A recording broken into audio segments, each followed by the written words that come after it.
নমস্কার বন্ধুরা, সবুজ ছাদ বাগানে আপনাদের সকলকে স্বাগত জানাই। আজকে যে বিষয়ে ভিডিও করছি আপনারা নিশ্চয়ই টাইটেল এবং থাম্বনেল থেকে বুঝতে পারছেন। আজকে আমরা এই যে চাইনিজ অরেঞ্জ আমার দুটি গাছ লাগিয়েছি ছাদে। এই গাছটি আমি পরে লাগিয়েছিলাম, এই গাছেও প্রচুর ফল হয়েছে আর আমার ছেলেরা অলরেডি খেয়ে ফেলেছে। আর এই দেখুন গাছের মধ্যে পুরো থোকা থোকা ফল ধরে রয়েছে, পুরো লাল টকটকে ফল। তো পুরো গাছের মধ্যে ভর্তি রয়েছে। তো আজকে আমরা এই গাছের যে ফলের মিষ্টতা সেটা নিয়ে আজকে আলোচনা করব। তো এটা আপনার ছাদ বাগানে অবশ্যই করবেন, তার কারণ এই গাছের যে ফল সে ফল দেখার যেমন সুন্দর তেমন স্বাদেও অপরূপ।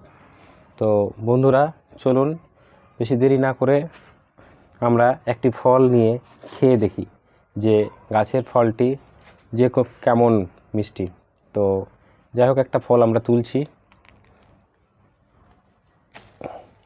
তো দেখতে পাচ্ছেন খুব সহজে ফলটা তোলা হয়ে গেল এবং আর সুন্দরভাবে খোসা উঠে যাচ্ছে খুব সহজেই। দেখতে পাচ্ছেন আপনারা খুব সহজে উঠে যাচ্ছে।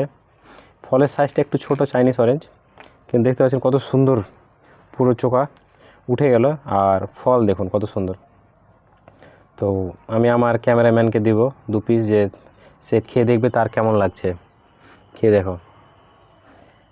তো আমার ক্যামেরায় রয়েছে আমার ছেলে, সে এখন খেয়ে দেখছে।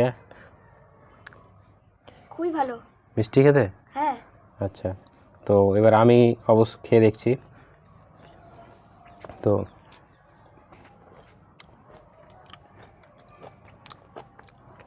সত্যি কথা বলতে খুব মিষ্টি। আর বাড়ির ছাদে যে এরকম মিষ্টি কমলা আমরা ফলাতে পারবো তা মানে এর আগে আমি ভিডিও দেখতাম, লোকের ভিডিও দেখেছি আর ভাবতাম এটা মনে হয় মিথ্যা কথা বলছে, কিন্তু সত্যি খুবই ভালো। আমি এর আগে আমার ছাদ বাগানের ডেকোপন অরেঞ্জ খেয়েছি, কিন্তু সত্যি কথা বলতে কি আমার ভালো লাগেনি। অত দামি একটি গাছ, কিন্তু আমার ভালো লাগেনি। আর রস পুরো ভর্তি। ফলটি আমার প্রথমত ছোট টবে ছিল, আমি এই কিছুদিন আগে এটিকে বড় টবে করেছি। তো আশা করা যায় এবার টব বড় করেছি, গাছের ফলও একটু বড় হবে। এর আগে ছোট্ট একটি টবে ছিল, 10 ইঞ্চি টবে ছিল গাছটি। এবার আমি টবটি বড় করেছি, আশা করছি আগামী বছর আরও ভালো ফল পাবো। আর এর জন্য আমি মাটিতে যেমন আমি মাটি রেডি করি ঠিক তেমনই মাটি করেছি। এতে আমি মাটি তেমন কিছুই না, এখানে আমি ব্যবহার করেছি হচ্ছে ধানের তুষ, ভার্মি কম্পোস্ট। আর ভার্মি কম্পোস্ট আপনার চাইলে আপনি যদি পুরনো গোবর সার থাকে তবে গোবর সার ব্যবহার করবেন। আর সঙ্গে আমি হাড় গুঁড়ো আর শিংকুচি, নিম খৈল ইত্যাদি ব্যবহার করেছি। দেখতে পাচ্ছেন মাটিটা কত নরম।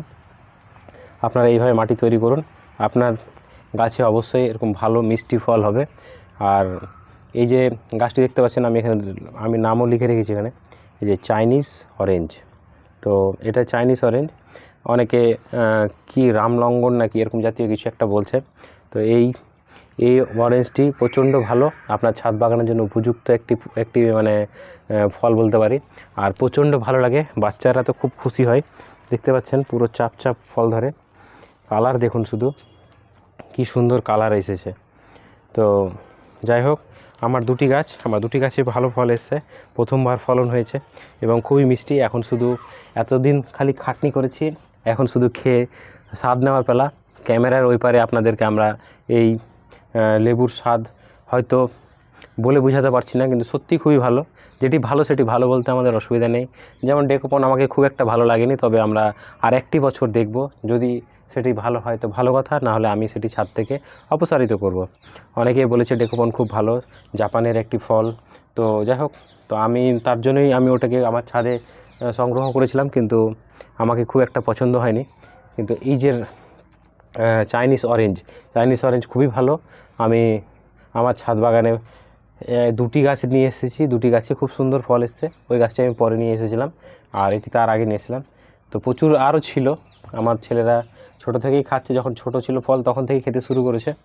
মানে যেহেতু মিষ্টি তাই ওই গাছের ফলগুলো খেয়ে খেয়ে প্রায় শেষ করে ফেলেছে। তো বেশি দীর্ঘায়িত করব না, আজকে শুধু আমরা এই ফলের স্বাদ সম্বন্ধে শুধু আপনাদেরকে বললাম। হাতে লেবু রেখে আর বেশি কথা বলবো না, তার কারণ এত মিষ্টি সত্যি আপনাদের বলে বোঝাতে পারবো না। প্রচণ্ড খুব সুন্দর মিষ্টি। আমরা শুনেছি দার্জিলিংয়ের কমলা, তাই না? তারপরে নাসিকের কমলা, কিন্তু আমাদের ছাদ বাগানে যে এত সুন্দর, এরকম যে কোনো ওয়েদারে করা সম্ভব। আপনারা আপনার ছাদ বাগানে অবশ্যই একটি এরকম রাখতে পারেন, তবে একটি বিশ্বস্ত নার্সারি থেকেই নেবেন। যে কোনো নার্সারি থেকে নিলে কিন্তু ঠকে যেতে পারেন। তার কারণ আমার আরও একটি চাইনিজ অরেঞ্জ বলে আমি নিয়ে এসেছিলাম, দেখতে পাচ্ছেন বন্ধু, দেখো আর একটি চাইনিজ অরেঞ্জ বলে আমি নিয়ে এসেছিলাম, কিন্তু এরকম ছোট ছোট হয় প্রচুর, দেখতে পাচ্ছেন গোটা গাছের মধ্যেই হয়, সারা বছর হয়। কিন্তু এটি অ্যাকচুয়ালি চাইনিজ অরেঞ্জ না, এটি অন্য জাতীয় অরেঞ্জ। তো যাই হোক, আমি এটি রেখে দিয়েছি অর্নামেন্টালভাবে আমার গাছ ছাদের শোভা বাড়ানোর জন্য। খুব টক হয় কিন্তু সারা বছর হয় বলে আমি এটা রেখেছি, খুব ভালো একটি। তো অবশ্যই আপনারা যখনই নার্সারি থেকে গাছ নিয়ে আসবেন, অবশ্যই ভালোভাবে ভালো জাত দেখে তারপরে নেবেন। দরকার হলে ফল সমেত যদি গাছ নিতে পারেন তো খুব ভালো হয়। তো দেখুন, এরকম একটি ফল পেতে গেলে এরকম ফল কাছে থেকে আমি দেখানোর চেষ্টা করছি যে এরকম সুমিষ্ট এবং এই ফল পেতে হলে আপনাকে ভালো নার্সারি থেকে গাছ নিতে হবে। আর এই ফল ছাদ বাগানের জন্য খুবই উপযুক্ত আমি মনে করি, ব্যবসায়িকভাবেও করা যেতে পারে। আর আমি এতদিন সবার মোবাইলে বা ক্যামেরায় আমি দেখেছি যে ক্যামেরার ওপার থেকে তারা মিষ্টতা বলেছে, কিন্তু সত্যি খুবই মিষ্টি। আর ডেকোপন যারা মিষ্টি বলেছিল, আমাকে জানি না, আমারটা হয়তো মিষ্টি হয়নি। তো আমি আগামীতে আরেকবার দেখব 1 বছর। আর এই গাছের যে ফল মিষ্টি, সত্যি মিষ্টি, আর যে গাছের মিষ্টি ফল একবার হবে সে গাছে মিষ্টিই হবে, তাই না? তো ততক্ষণ পর্যন্ত ভালো থাকবেন, সুস্থ থাকবেন। আবার দেখা হবে নতুন একটি ভিডিও নিয়ে। আজকে শুধু আমরা এর স্বাদ নিয়ে আমরা কথা বললাম। আর এর পরিচর্যা সম্পর্কে যদি আপনাদের কোনো রকম প্রশ্ন থাকে তো অবশ্যই আমাদেরকে বেশি বেশি কমেন্ট করুন, আমরা তার সেপারেট একটি ভিডিও তৈরি করে দেব। ভিডিওটি দীর্ঘায়িত না করে আজকে এই ভিডিওটি শেষ করছি। ধন্যবাদ।